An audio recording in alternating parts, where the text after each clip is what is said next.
My name's Jon Mowles. I'm part of the Life Sciences organisation within UK Trade and Investment. I'm one of the specialists, which means that my background is working in the pharma and biopharmaceutical sector in the UK. And for the last 7 years, I've been working specifically on investment opportunities with Indian companies to encourage and support their establishment in the UK. I think there are lots of opportunities for Indian companies in the UK. I guess when any organisation is looking at establishing facilities outside their home country, one of the key questions to ask is, are there opportunities in those countries? That surprises me is the fact that of all of the drug prescriptions that are made by doctors in the UK, 25% of those prescriptions will have an Indian origin. So the Indian pharmaceutical market is an extremely important part of the UK supply chain. So there clearly is a market within the UK. The National Health Service is obviously a major provider of health in the UK, and therefore purchases a huge number of drugs in the UK as well. So the market is clearly there.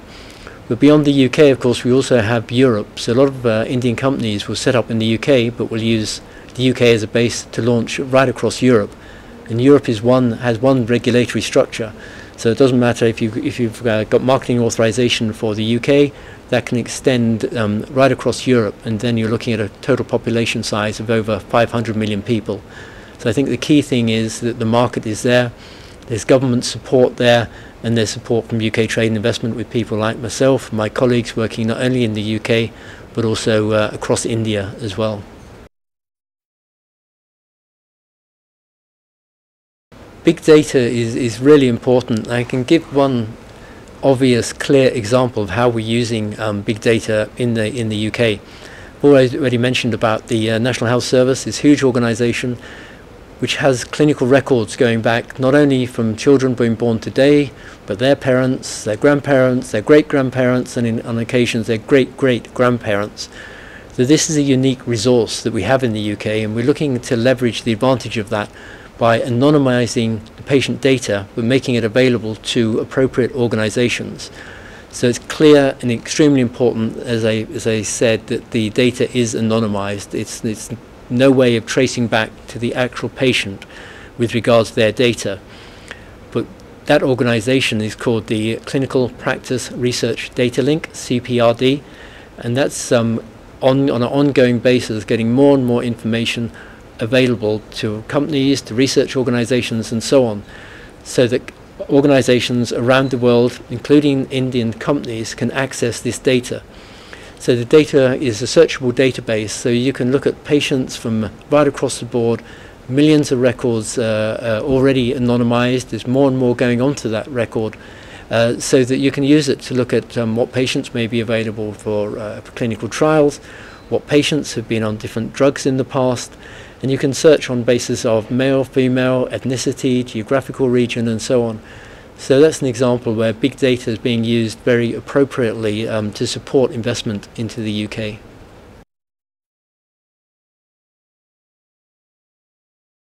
Country in Europe has its own regulatory agency. The one in the UK is called the MHRA.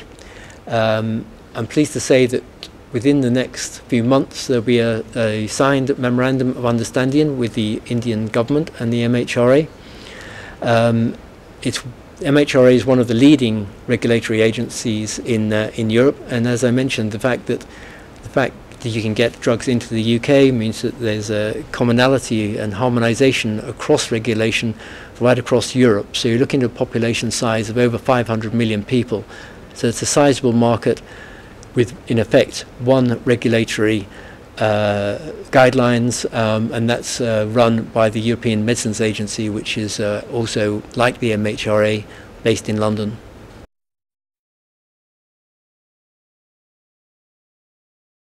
The universities we have in the UK, are many of which are world class, is an important reason as to why the life science sector is so vibrant in the UK.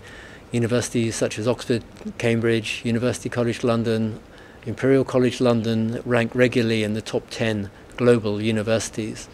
And it's no coincidence the fact that some of the largest clusters in the UK are around those universities. So the clusters of Oxford, Cambridge, London are very large, but we have clusters outside of that area stretching from Wales, Scotland, as well as the north of England.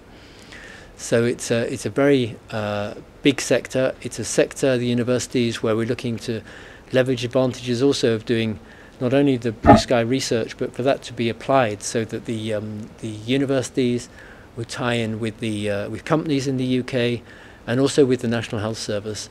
So if you look at it in terms of a Venn diagram, we have overlapping circles of companies, the National Health Service, and universities, but very much in a patient-centric way. So within the center of that Venn diagram is the patient. So what we're looking to do is to form appropriate collaborations between those different organizations to the benefit of patients globally.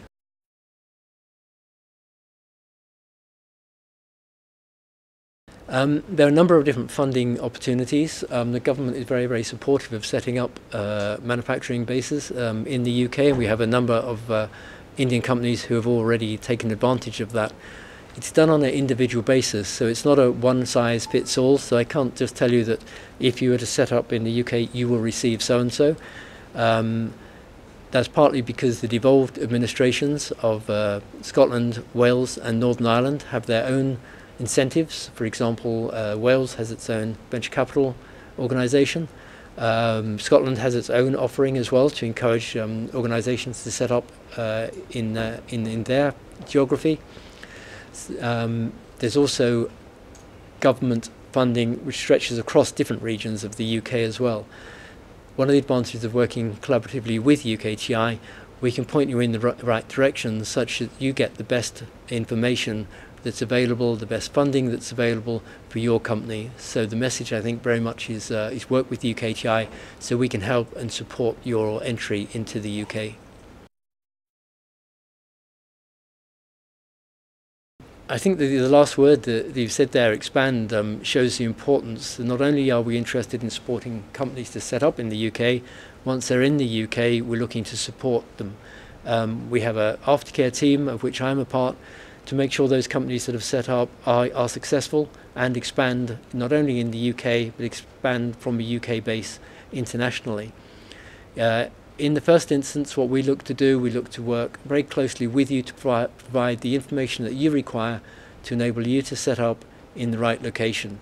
And that can be anywhere across the UK. We can give comparative data to if you're looking to set up in one location versus another location in the UK. And in addition to people such as myself who have a pharmaceutical background, we have colleagues, one of whom is with me on this trip to India, who's going to be talking about tax, so we can advise on tax and company setup. We can provide information on different skills, what it costs to employ people of various seniority within the pharmaceutical sector in the UK. And importantly, we also have somebody to help with visas, to give independent advice on what visas are available to set up your people from India in the UK, as well, of course, as to employ UK people.